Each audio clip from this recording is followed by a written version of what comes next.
우리 다 함께 찬송가 64장 기뻐하며 경배하세 함께 찬양함으로 새벽 기도회를 드리겠습니다.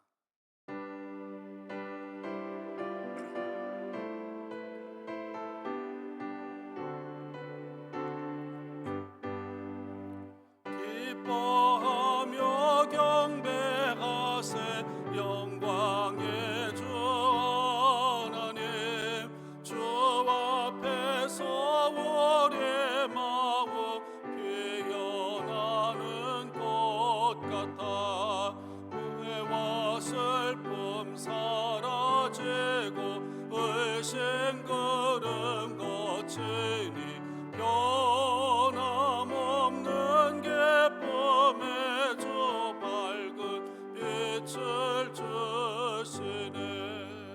땅과 하늘 만물들이 주의 솜씨에 빛내고 별과 천사 노래소리 끊임없이 드높아 물과 습과 산과 골짜 들판이나 바다나 모든 만물 주의 사랑 기뻐 찬양하여라. 우리 주는 사랑이여 복의 근원이시니 삶이 깊은 샘이 되어 바다처럼 넘치네. 아버지의 사랑 안에 우리 모두 형제니 서로 사랑하게 도와주시옵소서. 새벽별의 노래 따라 힘찬 찬송 부르니 주의 사랑 절이 되어 한맘 되게 하시네. 노래하며 행진하여 싸움에서 이기고 승전가를 높이 불러 주께 영광 돌리세. 아멘.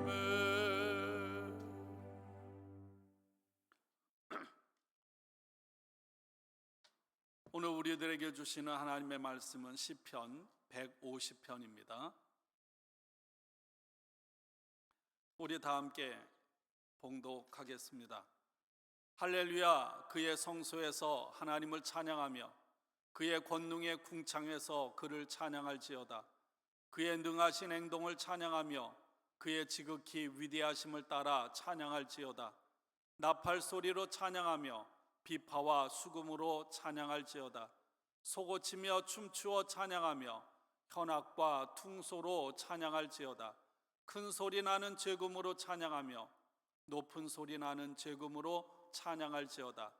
호흡이 있는 자마다 여호와를 찬양할지어다. 할렐루야. 아멘.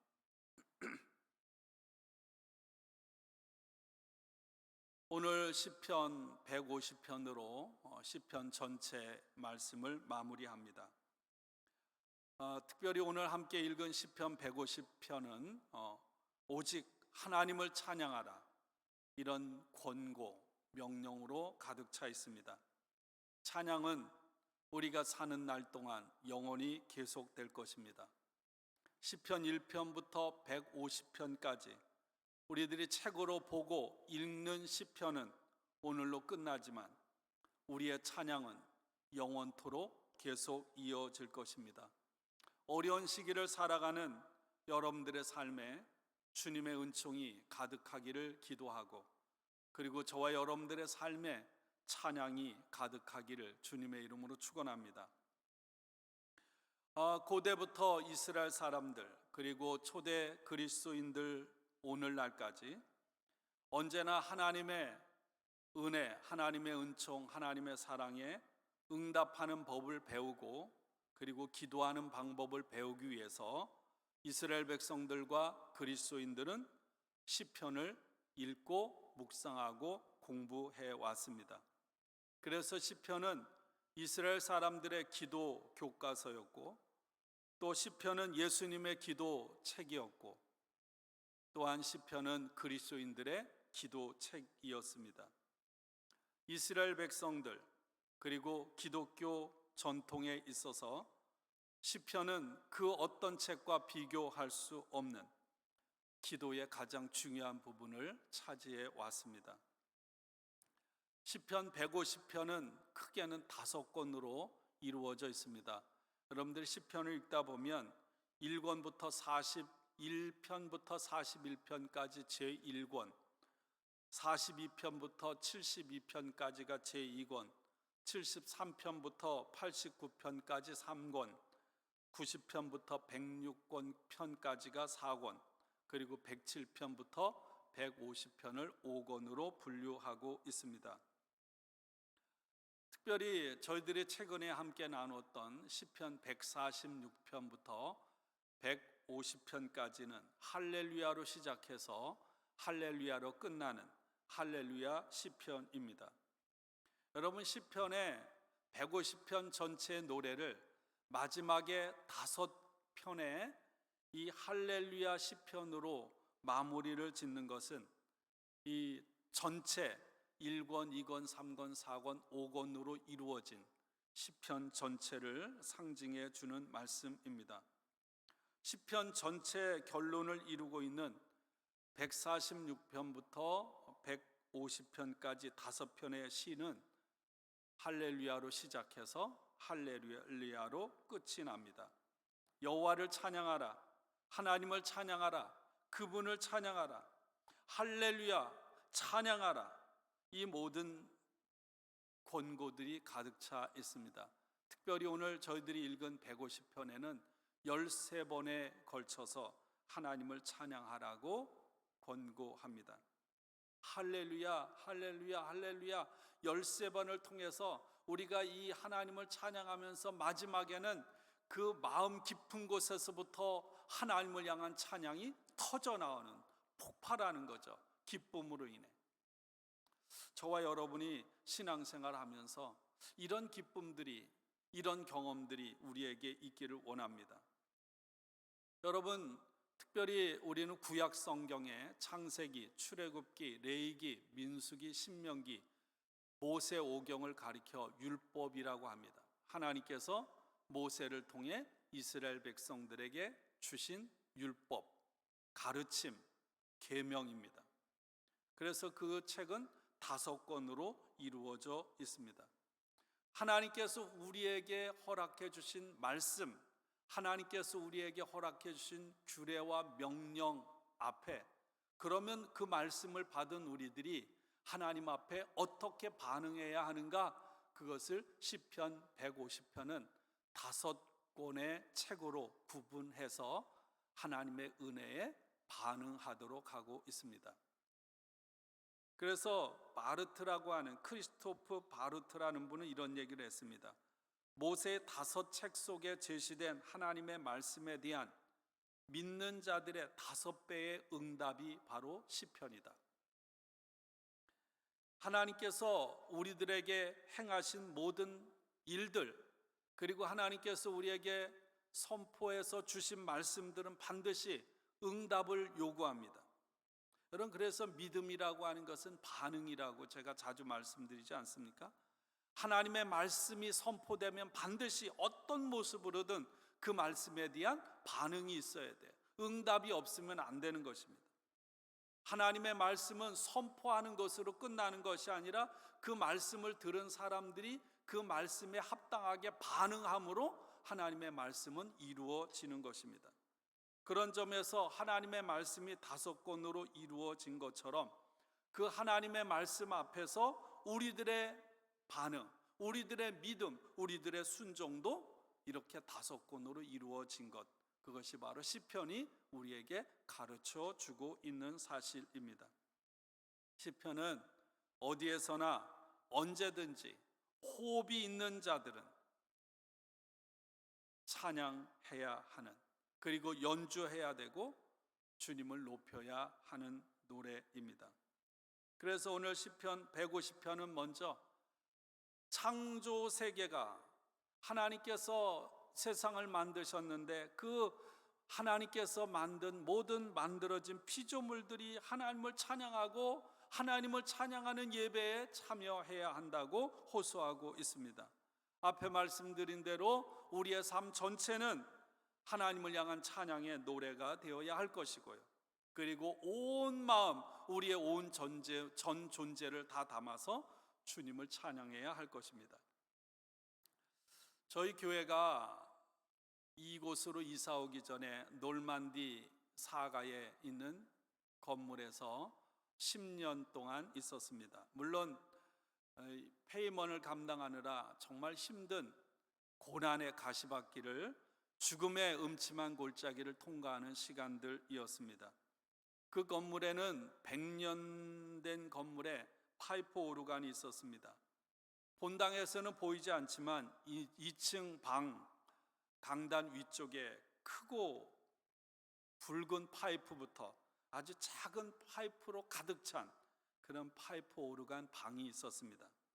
큰 모터를 돌려서 바람을 만들어서 그 바람으로 파이프에 바람을 불어 넣어줌으로 연주가 되는 거죠. 파이프 오르간이 오래돼서 건반도 망가지고요. 그래서 사용하기가 어려웠는데 제 기억으로는 그곳에서 10년 동안 지나면서 파이프 오르간을 딱 한 번 연주했던 기억이 있습니다. 제가 담임 목사로 취임하고 몇 분의 장로님이 취임할 때 주의자를 통해서 오르간 연주자가 섭외돼서 연주를 했습니다. 그 소리가 아직도 제 마음에, 제 뇌리에 새겨져 있습니다. 디지털로 만든 금속성 소리가 아니라 정말 바람으로 만든 따뜻하고 아름답고 부드러운 소리였습니다. 그 후에 모터도 문제가 생기고 여러 가지 이유로 인해서 사용하지 않고 그리고 이곳으로 이사 오게 됐습니다. 오늘 시편은 하나님의 창조 세계를 감동을 주는 거대한 오르간에 비교해서 표현을 하고 있습니다. 각각의 오르간의 파이프에 바람이 들어가서 그 파이프마다 독특한 소리를 내는 것처럼 하나님의 영, 하나님의 호흡이 당신께서 만드신 모든 피조물에게 임함으로 인하여 모든 피조물들이 다 각각 독특한 목소리로 하나님을 찬양하는 것입니다. 베이스 파트의 낮고 단조로운 소리로부터 아주 작은 파이프에서 나오는 섬세한 소리까지 각각 파이프가 다 독특한 소리를 내는 것처럼, 그래서 웅장한 아름다운 그런 음악을 만들어내는 것처럼 말입니다. 우리 각자는 하나님의 오케스트라 단원의 일원입니다. 우리만이 아니라 하나님께서 창조한 이 세상의 모든 피조물들은 바로 하나님을 찬양하는 오케스트라의 하나의 일원이라고 표현할 수 있습니다. 여러분, 우리는 언제나 호흡이 있는 한 하나님을 찬양해야 합니다. 그러나 여러분, 찬양이 어떤가요? 날마다 찬양이 이루어지지 않지 않습니까? 여러분, 죄로 인해서 우리들의 삶이 찬양을 부를 수 없을 때가 있고요, 찬양이 끊어질 때가 있고 찬양이 불협화음을 일으킬 때도 있습니다. 그럼에도 불구하고 오늘도 성령께서는 우리 안에서 일하십니다. 우리에게 새 영을 불어넣어 주심으로 우리로 하여금 자꾸만 더 찬양을 하기 위해서 연습하는 것처럼 우리로 하여금 더 아름다운 목소리를 가지고 하나님을 찬양하도록, 또 찬양하는데 방해되는 것들을 자꾸만 하나하나 제거해서 더 아름답고 더 온전한 목소리로 하나님을 찬양하도록 성령께서 우리 가운데서 일하고 계시는 줄로 믿습니다. 그런 베토벤의 교향곡 중에 9번 교향곡이 합창 교향곡입니다. 오늘 찬송 불렀던 기뻐하며 경배하세. 제가 이 말씀을 준비하면서 레너드 번스타인이 주의를 했던 그 이 합창 교향곡을 한번 들었어요. 1시간 30분짜리. 너무 아름답더라고요. 기쁨, 합창, 환희의 송가라고 알려져 있죠. 교향곡 중에 가장 탁월한, 가장 뛰어난 작품이라고 합니다. 여러분, 베토벤이 8번 교향곡을 만들고 거의 10여 년 동안 아무런 작품도 발표하지 않았습니다. 베토벤이 그때 청각이 소진이 되고 창작력도 메말라졌습니다. 더 이상 베토벤에게는 새로운 작품을 기대할 수 없다는 그런 소리들이 사방에서 돌기 시작했습니다. 사랑했던 동생이 지병으로 죽고 조카딸을 키우고 있었는데 양육권 문제로 인해서 법정에 서야 하는 오랜 싸움을 거쳤습니다.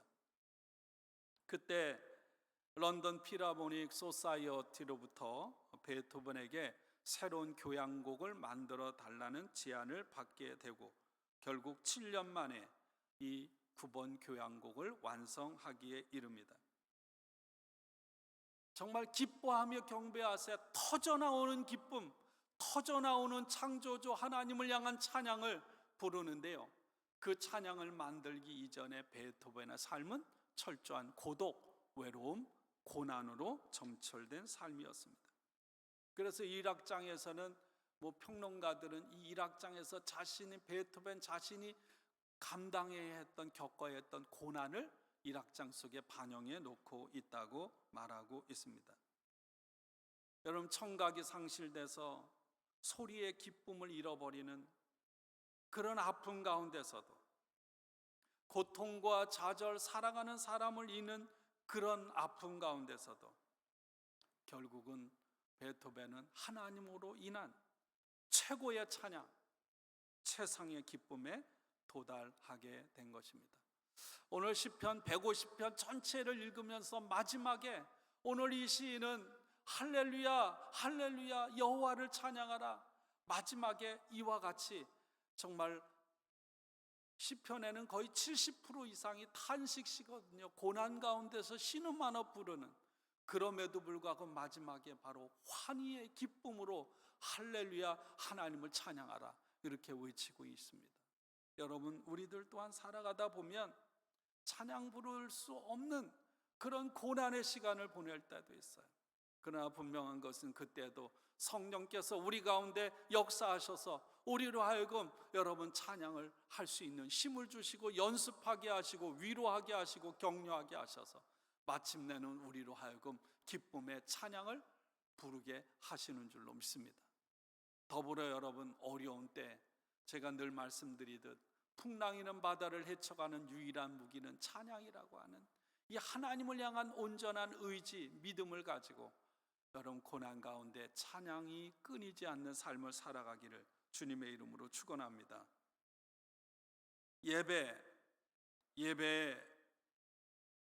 우리는 예배를 통해서 하나님을 찬양합니다. 여러분, 예배라고 하는 것은 하나님을 찬양하는 가장 적합하고 온전한 자리입니다. 그런데 오늘 우리들은 코로나로 인하여 또 정부의 지침으로 인하여 찬양을 할 수 없는 그런 아픔을 겪고 있기도 합니다. 하나님께서 이 모든 상황들을 속히 해결해 주셔서 우리는 마음껏 삶의 자리에서 뿐만 아니라 하나님의 교회에서 하나님의 우리를 향하신 함께 하심 은혜, 사랑으로 말미암은 감사로 충만한 찬양이 우리의 삶을 지배하는 모두가 될 수 있길 원합니다.